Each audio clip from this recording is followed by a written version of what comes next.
O universo teria mesmo bilhões de anos? Sou físico e professor Adalto Lourenço. Tenho certeza que você está se inscrevendo no meu canal, Adalto Lourenço. Daí clique no sininho, só assim para saber sobre os novos vídeos que estamos produzindo. Afinal, o universo seria realmente velho? Vou usar as evidências científicas para dar a resposta. Mas primeiro uma palavrinha sobre o modelo Big Bang. O modelo Big Bang propõe que o universo teria bilhões de anos. Segundo esse modelo, conhecido também como modelo Lambda CDM ou Lambda Cold Dark Matter, o universo teria quase 13,8 bilhões de anos. Não vou discutir aqui os detalhes explicando como alguns cientistas chegaram nesse número de anos, só para não perder o foco. Se você quiser conhecer esses detalhes, basta procurar. Existe muito material disponível sobre isso para ser lido e estudado. Meu alvo aqui é outro. Como disse, o que a evidência nos mostra? Vamos começar por aquilo que podemos estudar: a luz proveniente das estrelas. O que podemos aprender com essa luz? O Sol, por exemplo, é uma estrela. Seria óbvio começarmos por ele. A primeira coisa que podemos aprender observando a luz do Sol é fascinante. Estudando essa luz que vem dele, é possível determinar quais elementos químicos estão presentes na sua composição, como também a quantidade desses elementos que estão presentes nele, que fazem parte da sua constituição como um todo. Por exemplo, 73,5% da massa do Sol é hidrogênio, 24,9% é hélio e o restante, 1,6%, tem um pouco de oxigênio, carbono, ferro, nitrogênio, silício, magnésio, enxofre e outros elementos químicos. Como esses elementos químicos foram parar lá, no Sol? Sobre o hidrogênio tem muita discussão. Vou deixar esse tópico para um outro vídeo. Vou falar e vou focar nos demais elementos, pois sobre eles existe um consenso na ciência. O hélio e os demais elementos foram e ainda estão sendo produzidos pelo Sol por meio de um processo chamado fusão nuclear. Vou explicar de forma bem simples como o elemento químico hélio é formado no Sol através desse processo. 4 átomos de hidrogênio se fundem e eles formam um átomo de hélio. Nesse processo, uma parte vira matéria, o átomo de hélio, e o restante vira energia, que é liberada em forma de luz visível, infravermelha e ultravioleta. Um pouco dessa luz chega aqui na Terra. São 4 milhões de toneladas de matéria sendo transformadas em energia por segundo no nosso Sol. Segundo cientistas naturalistas, o Sol teria demorado aproximadamente 4,6 bilhões de anos para produzir as quantidades de hélio, oxigênio, carbono, ferro, nitrogênio e os demais elementos químicos que observamos hoje nele. Como eles sabem que demoraria 4,6 bilhões de anos? Pela quantidade calculada que estaria sendo produzida ao longo de um período específico de tempo. Isso é extremamente importante. Deixa-me explicar o porquê. No início do universo não deveria existir estrelas com essas quantidades de elementos químicos. O tempo não teria sido suficiente para que o processo de fusão nuclear formasse esses elementos químicos nas estrelas, de forma abundante, como vemos no Sol e nas estrelas da nossa galáxia. Por essa razão, a ciência afirma que estrelas que tenham esses elementos químicos em grande quantidade na sua composição são estrelas maduras. Só por curiosidade, na astronomia, essas estrelas maduras são aquelas com alta metalicidade.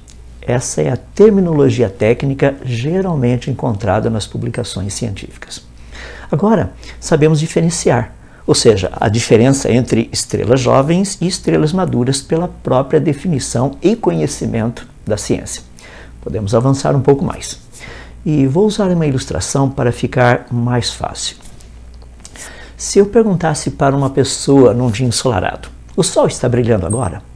Como assim? Se o dia está ensolarado, a resposta é óbvia, não é? Vejamos. Um dos nossos pequenos observadores disse que sim, o Sol está brilhando agora. O outro, olha a resposta dele, eu não sei. Por que ele disse eu não sei? Ele não está vendo o Sol, ou não estaria vendo o Sol? Veja a explicação que ele deu. A distância entre a Terra e o Sol é de quase 150 milhões de quilômetros. E a velocidade da luz é de aproximadamente 300 mil quilômetros por segundo. Isso significa que a luz, ao sair da superfície do Sol, demorará 8 minutos e 19 segundos para chegar até aqui, na superfície da Terra. Percebeu? Então a luz do Sol que uma pessoa vê, que a pessoa vê, teria saído do Sol há 8 minutos e 19 segundos. Isso significa que essa pessoa não estaria vendo o Sol como ele é agora, mas sim como ele teria sido há 8 minutos e 19 segundos atrás. Portanto, quando olhamos para o Sol, não estamos vendo como ele é agora, mas sim como ele foi no passado. Não é fascinante? Deixe-me expandir um pouco mais as implicações desse fato. Da mesma maneira que ao olhar para o Sol, eu não o vejo como ele é agora, mas sim como ele teria sido no passado, também acontece com os demais corpos celestes. Por exemplo, nós não vemos uma galáxia como ela é agora, mas sim como ela teria sido no passado. Talvez você esteja pensando, então a resposta é clara. Se as galáxias estão a bilhões de anos-luz da Terra, a luz dessas galáxias teria demorado bilhões de anos para chegar aqui. Então o universo só pode ser muito velho. Esse raciocínio é lógico. Concordo com você. Ele só precisa ser testado para sabermos se ele está correto, porque nem todo raciocínio lógico está correto. Para isso, vou usar uma ilustração. Imagine uma pessoa com 62 anos no ano de 2020. Aqui está. Como ela teria sido há 10 anos, em 2010, quando ela tinha 52 anos? E há 20 anos atrás, no ano 2000, quando ela tinha 42 anos? E há 30 anos atrás, no ano 1990, quando ela tinha 32 anos? E há 40 anos atrás, no ano 1980, quando ela tinha 22 anos. E há 50 anos atrás, no ano 1970, quando ela tinha 12 anos. E qual seria a aparência dela há 60 anos atrás, em 1960, quando ela tinha apenas 2 anos? Muito legal, não é? Se pudéssemos ir em direção ao passado, voltando no tempo, veríamos a pessoa cada vez mais jovem. No caso de uma pessoa, não seria possível, a menos que tivéssemos as imagens, fotografias, coisas desse tipo. No caso do universo é diferente. Quanto mais distante olharmos, observaremos um passado cada vez mais distante, pelo tempo que a luz demora para chegar aqui. É como se estivéssemos olhando num túnel do tempo. Em outras palavras, galáxias próximas deveriam parecer maduras, enquanto que galáxias distantes deveriam parecer jovens. Preciso acrescentar aqui mais um fator importante. Você se lembra do que foi dito sobre estrelas maduras?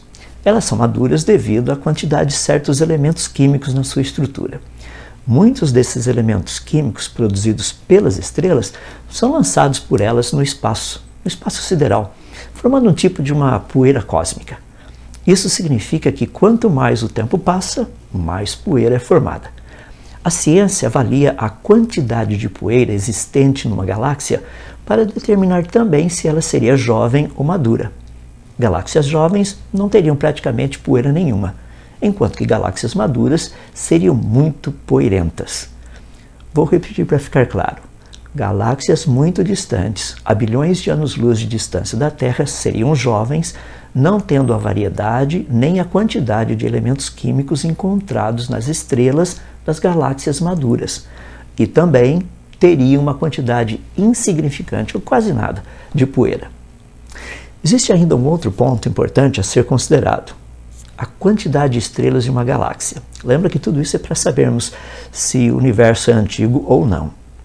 Segundo o Big Bang, estrelas teriam se formado espontaneamente ao longo do tempo. Assim, as galáxias distantes, logo no início do universo, teriam poucas estrelas. Logo, elas não poderiam ser massivas. Esse termo massivo, que os astrônomos usam, trata da massa de uma galáxia devido à quantidade de estrelas que ela possui. Portanto, segundo o Big Bang, as galáxias distantes não poderiam ser massivas, teriam poucas estrelas. Bom, precisamos somente de mais um elemento para responder à pergunta inicial. E quero colocá-lo da seguinte forma. O que significa uma galáxia distante? Vou explicar usando um pouquinho da ciência. Na astronomia, existe um parâmetro, Z, que é conhecido por desvio espectrográfico da luz para o vermelho, redshift no inglês. Ele determina a distância do corpo celeste observado e o tempo que a luz demoraria para chegar até aqui, na Terra. Por exemplo, uma galáxia com Z igual a 1 estaria a 10,2 bilhões de anos-luz de distância da Terra. A luz proveniente dela, usando as pressuposições do modelo Big Bang, teria demorado 7,7 bilhões de anos para chegar aqui. Portanto, estaríamos vendo essa galáxia, teoricamente, como ela teria sido há 7,7 bilhões de anos, quase a metade do tempo da idade do universo proposto pelos naturalistas. Já uma outra galáxia, cujo parâmetro Z fosse 10, ela estaria a 26,6 bilhões de anos-luz da Terra. E a luz vindo dessa galáxia, outra vez, usando as pressuposições do modelo Big Bang, teria demorado 13,2 bilhões de anos para chegar aqui. Como disse, teoricamente estaríamos vendo como essa galáxia teria sido há 13,2 bilhões de anos atrás, 800 milhões de anos após o Big Bang, segundo a interpretação dos naturalistas. Para o pessoal da física e da astronomia, é importante lembrar que esses valores calculados dependem da constante de Hubble, cujo valor mais recente é 73,9 km por segundo por megaparsec, publicado em maio de 2020, bem diferente do valor antigo, e da densidade crítica do universo, conhecida por ωm. Pois bem, vamos colocar as coisas juntas aí e vamos avançar um pouquinho mais. Deixe-me colocar essas 4 áreas de conhecimento juntos. O tipo e a quantidade de elementos químicos observados numa galáxia, esse é o primeiro. O segundo, a quantidade de poeira. O terceiro, a massa da galáxia. E o quarto, a distância e o tempo que a luz teria demorado para chegar até aqui. Deixe-me colocar assim. Se o universo tivesse bilhões de anos, ao observarmos as galáxias muito distantes, a bilhões de anos-luz da Terra, observaríamos galáxias com poucas estrelas, possuindo praticamente só hidrogênio e quase nada de poeira.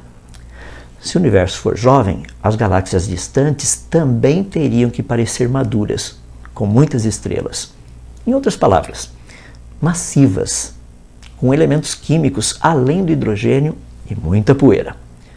Por questão de tempo, vou citar apenas alguns exemplos das muitas publicações científicas que falam exatamente dessas descobertas. Um artigo publicado pela NASA em 1994 trata das descobertas feitas através do telescópio Hubble. Observe o título da publicação: Galáxias adultas no universo infantil.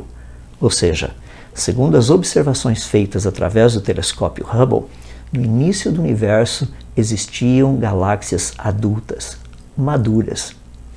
Uma outra publicação importante apareceu na revista The Astrophysical Journal, de 1º de março de 2016. O artigo trata da descoberta de uma galáxia massiva, que é uma característica de galáxias maduras, logo no início do universo. O parâmetro Z dessa galáxia é 11,1. Usando as pressuposições do modelo Big Bang, a luz teria saído de lá 400 milhões de anos após o Big Bang, ou seja, praticamente no início. Observe o que foi dito pelos cientistas sobre essa descoberta. O fato de uma galáxia tão massiva ter existido logo depois que as primeiras estrelas começaram a se formar é um desafio para alguns modelos teóricos atuais da formação de galáxias. Apenas para informação, o principal desses modelos teóricos é o Big Bang.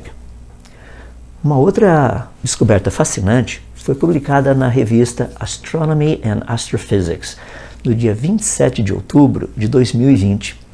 O estudo é uma análise de 118 galáxias distantes do início do universo. O estudo concluiu que todas elas eram massivas e maduras. Observe o que foi dito sobre essa descoberta. Galáxias massivas já eram muito mais maduras no início do universo do que o esperado. Isso foi mostrado por uma equipe internacional de astrônomos que estudou 118 galáxias distantes com o Atacama Large Millimeter Submillimeter Array, conhecido como ALMA. Foi interessante ler também o que disse o Dr. Andreas Feist, astrônomo do Centro de Análise e Processamento de Infravermelho, o IPAC, da Caltech.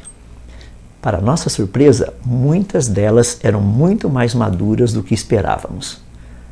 Galáxias adultas, maduras, no início do universo? Essa é a evidência. Deixa-me concluir usando uma analogia do que essas descobertas significam para o estabelecimento da idade do universo. Imagine uma pessoa que fosse adulta lá no ano de 1900. Ela estaria viva hoje? É óbvio que não. Pense nisso.